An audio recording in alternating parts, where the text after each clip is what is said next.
What's up YouTube, this is Mathwas97, and this is a different video compared to what you're used to. Back in January, I was working on a bunch of different ideas to try to, spread out expand my horizons, focus on some different...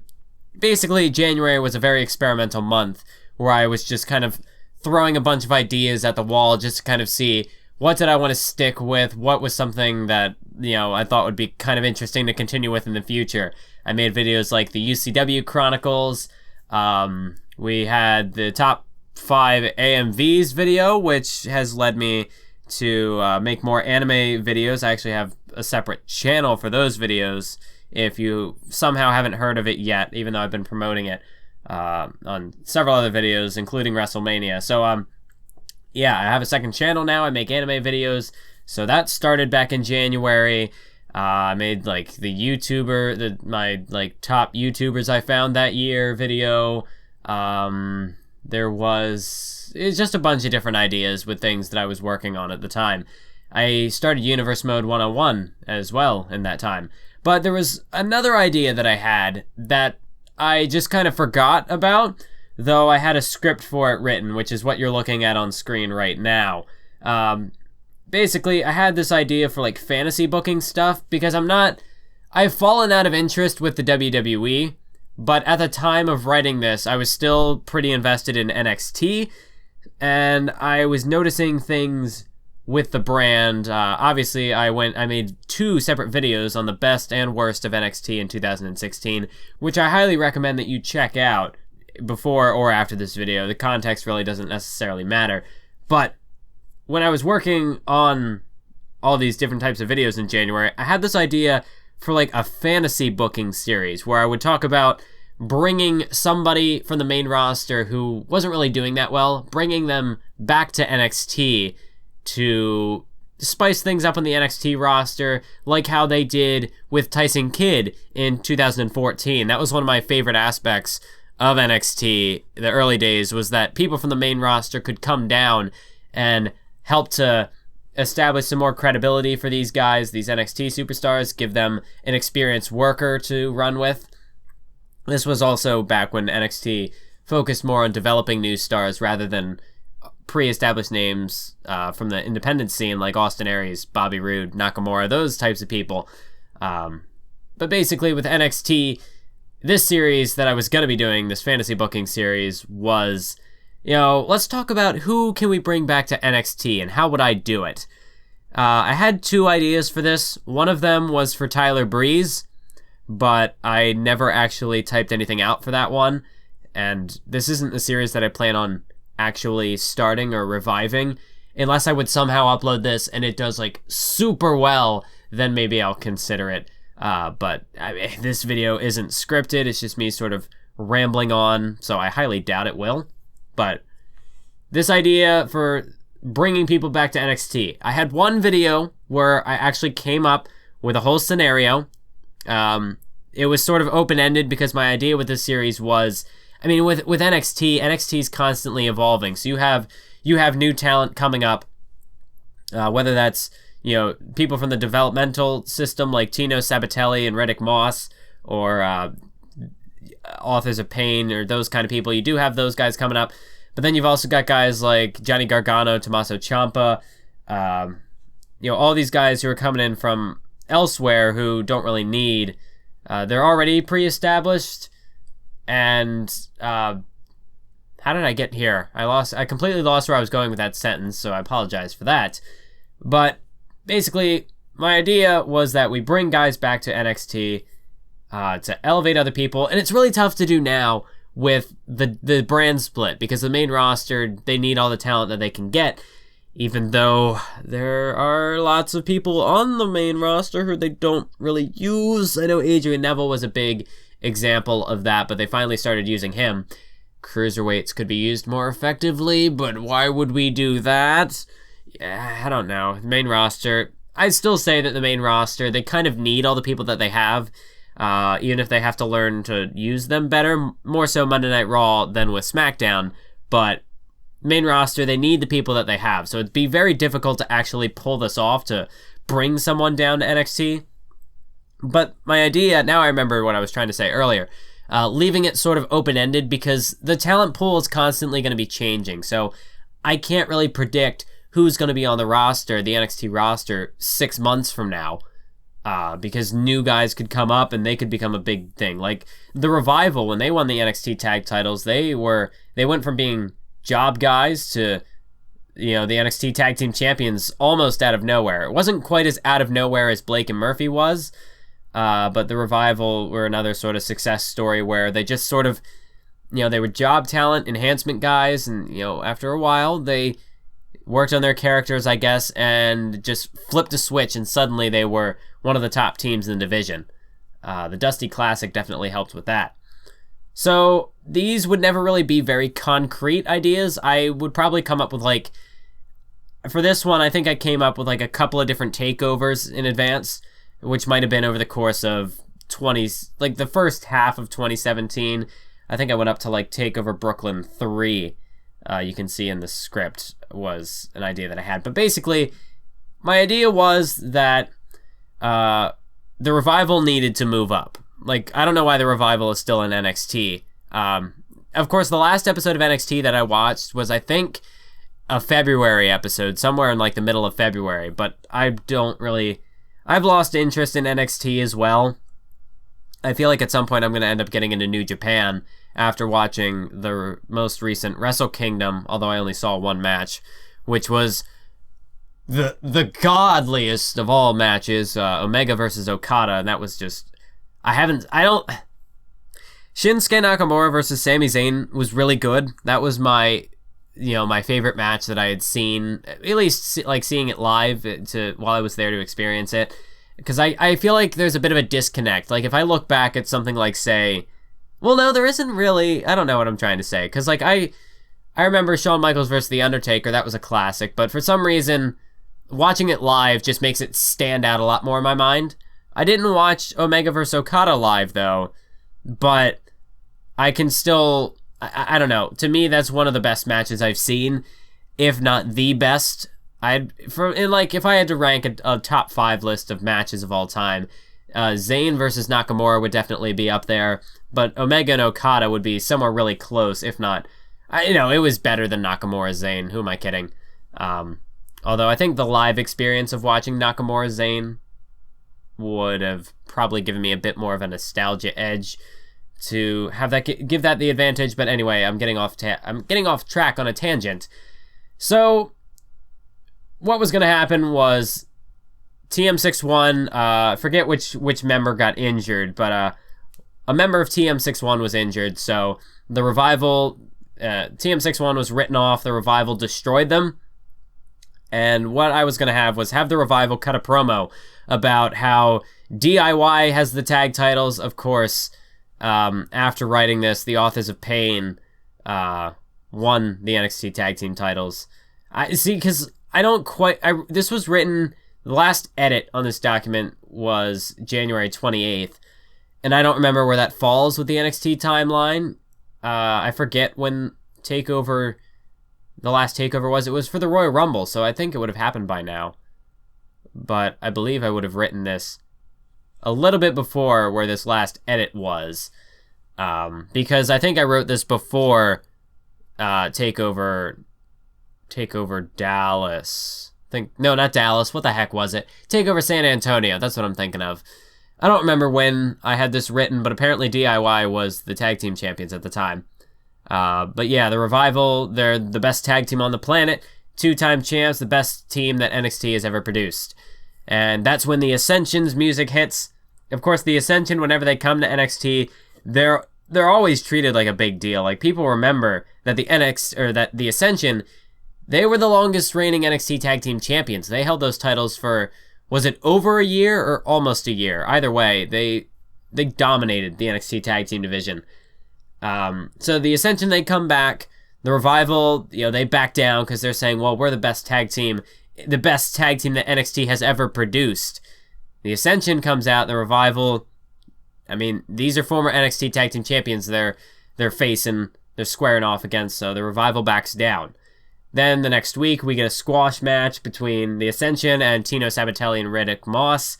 the Ascension calls out the Revival, basically saying, you think you're the best tag team? Well, we're the Ascension. We were the longest reigning NXT tag team champs. Both of your 2 reigns combined doesn't even touch our single reign. So a match gets set in place for the pre-WrestleMania NXT TakeOver, wherever WrestleMania this year. I don't even remember where WrestleMania is this year. So that just shows how not invested I am in the current product. So the Ascension, they defeat the Revival at this NXT TakeOver special. This gives the Revival a chance to move to the main roster. And at this point, the Ascension makes it clear that they want their NXT tag team titles back. So on the following NXT, the Ascension, they squash another duo, and then they cut a promo about, again, they want a shot at the tag team titles. This is, I guess, where that really gets cemented. But then Sanity comes out. They want a shot at the NXT tag team titles because the Sanity is building up momentum by this point. And so the 2 factions have their big, grandiose stare down, and a match is made for next week where the Ascension defeats Sanity. Sanity is then going to focus on dividing Tommaso Ciampa and Johnny Gargano, because what I had thought was that, because the way that I have this timeline, I honestly do not remember when I wrote this. It was sometime in January, but now I'm talking about Tommaso Ciampa and Johnny Gargano, because what I had thought was going to happen, I know what was going to happen. The Authors of Pain, so the Revival cuts their promo before NXT TakeOver San Antonio. Tommaso Ciampa and Johnny Gargano go on to lose to the Authors of Pain, which is what I was expecting at TakeOver San Antonio. The rematch happens at the next TakeOver event, which is the pre-WrestleMania one. And after they lose again to the Authors of Pain, Sanity, like they did with Ty Dillinger, they were really trying to bring out the evil in Ty Dillinger. Sanity goes on to try to divide Tommaso Ciampa and Johnny Gargano. So we get a tag team feud there between Sanity and Ciampa and Gargano. That's obviously going to lead to, I guess, a Johnny Gargano, Tommaso Ciampa feud. And this is going to help to elevate Sanity as well to be potential tag team championship challengers in the future. The Ascension, they remain undefeated going into this title match with the Authors of Pain. Just like the Authors of Pain, they were dominating. They remain, racking up win after win after win. Nobody can touch these guys. The Ascension, kind of like how they were when they were the NXT Tag Team Champions. They are just unstoppable. They're undefeated as well since their return. But when they square off just prior to whatever the next takeover would be, this would be in like May, June, that general area, kind of like the takeover the end around that time period, except, this year and not 2016. The Authors of Pain square off with the Ascension, and they get into a bit of a brawl, and it's the Authors of Pain who stand tall at the end of this scuffle. So it's streak versus streak at NXT TakeOver when the Ascension takes on Authors of Pain, and the Authors of Pain, they defeat the Ascension. So the Ascension, they're not the same dominant tag team that they were in the past. After this happens, the Ascension, they go on a losing streak, because at this point, the Ascension, what we know of them in NXT is that they were like what the Authors of Pain are now. They can't be stopped. They're just this wrecking machine. But what happened? What was the problem with the Ascension when they got to the main roster? Well, they didn't have the NXT hype, where they were just undefeated. They were just wrecking machines. You take that away from the Ascension, I mean, that's the problem when you build an unstoppable monster where they're never defeated. When you take away that undefeated streak, you take away, you give them the ability to be defeated, what's left? When it came to the Ascension, nothing was left. I mean, in NXT, they had kind of like this sort of cult thing going. I didn't follow much of NXT pre-arrival, but from what I remember, the Ascension, they at least had some sort of a presence. Part of that being because they were undefeated. But once you take that away, on the main roster, the Ascension, they made them like Road Warrior ripoffs or Demolition. I don't even remember what they were doing. And then they just failed. They just drowned and it just wasn't good. So here, we're going to focus. We're going to exploit that weakness that they have, where their characters, they're unstoppable monsters, but once you take that away, they're pretty flat characters. So in this storyline, we're gonna expose that, and we're gonna work with it. So they go on this massive losing streak. They keep losing to incoming tag teams. Sanity, a returning TM61, Riddick Moss and Tino Sabatelli, and of course any other tag team that might come up by this point in the NXT. So any other tag teams that are on the rise, basically. You could even throw in like the Bollywood Boys, for example. I don't know how much stock NXT and the Bollywood Boys have with each other, but that's just an example of an incoming team. So we start to have this dissension brewing between Connor and Victor, and they go their separate ways for a bit. Connor is, I guess, more like the heel in the situation. We're not going to have a betrayal where these two guys fight each other. I mean, you could if you really wanted to go that route, but the two men are just fed up. Like, something isn't working. And Connor, you could have him sort of view Victor as like the weak link of the tag team, because Connor big, Connor strong, Connor muscle of the tag team, and Victor is Victor. Yeah. So by splitting them up, we get a bit more of a chance to kind of develop their characters, focus more on what makes each guy unique.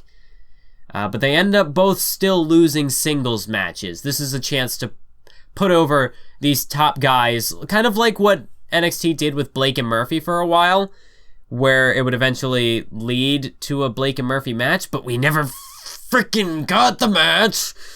So what was the point? We just made them jobbers. We're not doing that here.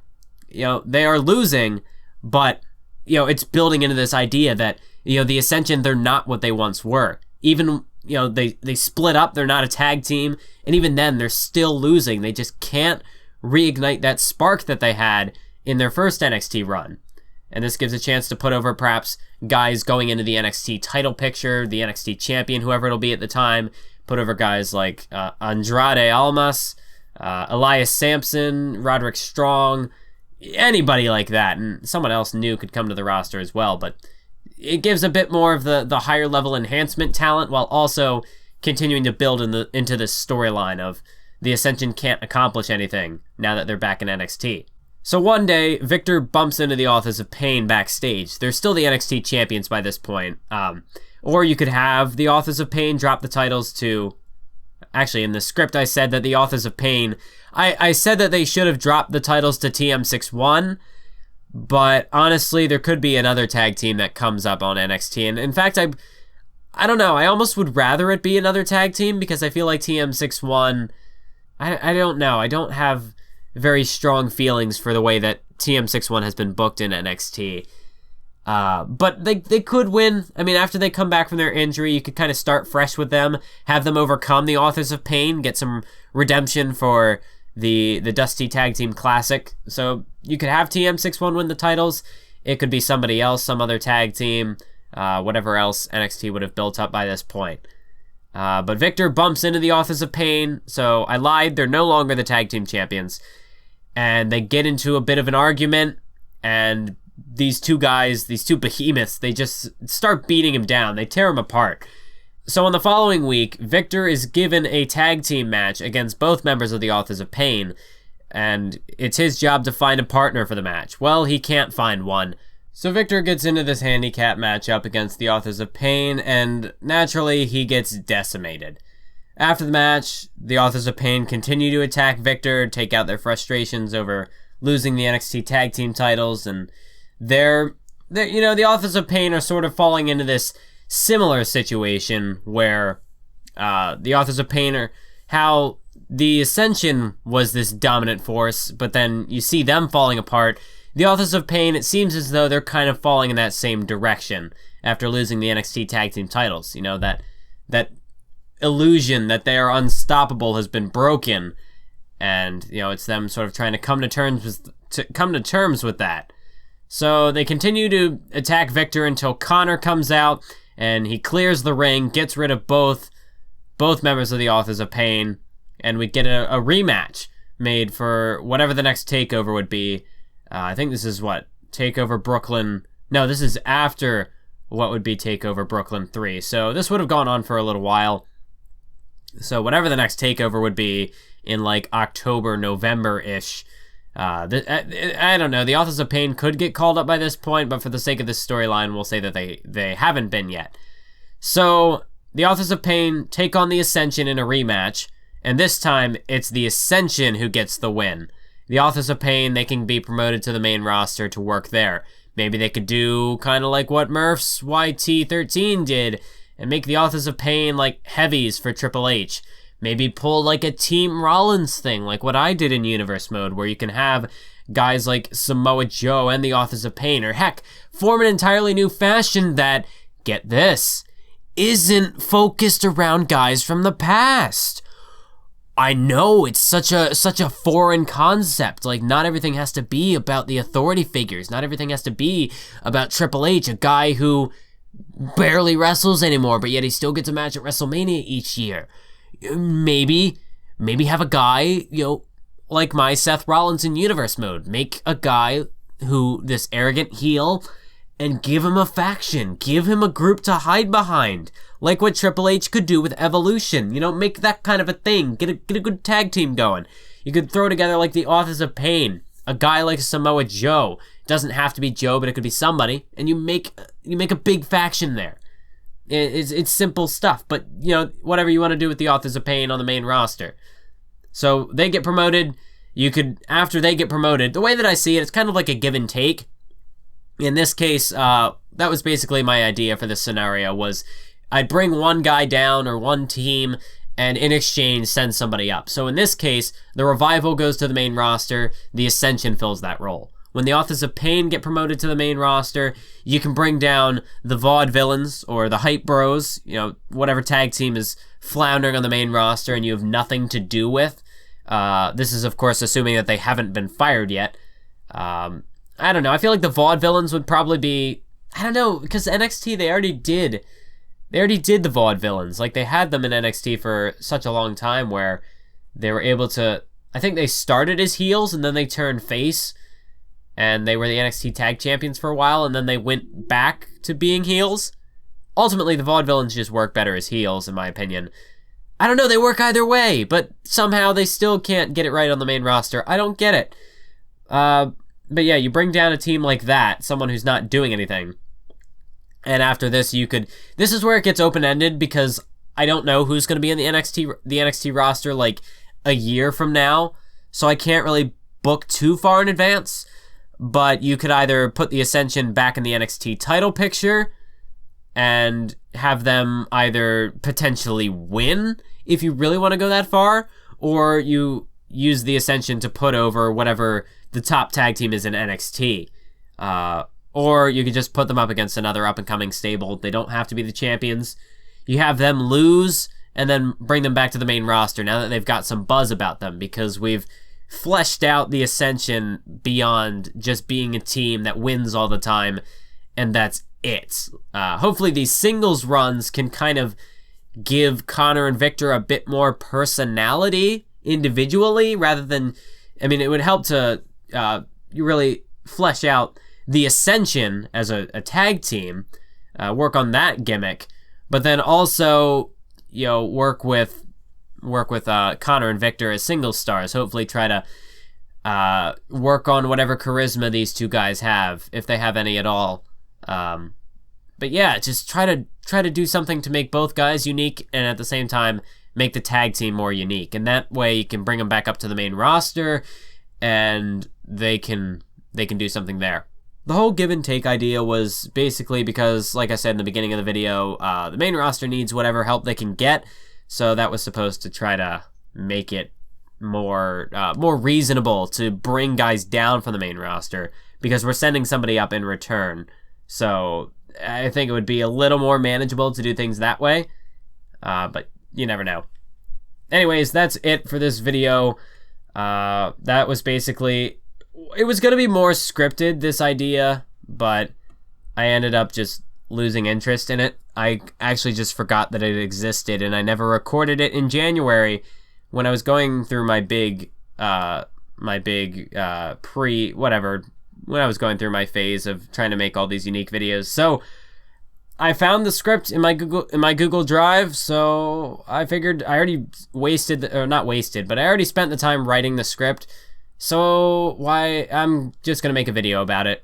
Never really promised it to be anything grandiose, anything super duper highly intensely edited magnificent project. This is just an idea that I had, never really followed through with, so rather than just delete it and let it go to waste, we'll at least make a video about it and see what people think of it. What do you guys think? Is this a plan that you think would be kind of cool, you know, bringing guys back to NXT who aren't doing anything on the main roster? I don't know why NXT stopped doing that. It was always it worked in 2014. I mean, Tyson Kidd, everything. I don't know. I could go into a whole rant about how I think NXT has gone downhill from the beginning, in my personal opinion, just because what I'm looking for in NXT, they don't do it as much anymore. The women's division is still good, but everything else is just... But I'm not... Questions for another time, if I even feel like answering them. Ask me on Twitter or something, I don't know. I doubt I'll ever make a full video about it. I've never made a video about why I hate the main roster so much right now, but I'm not going to do that, because that's just not necessary. But anyways, thank you for watching this video. I hope you enjoyed it.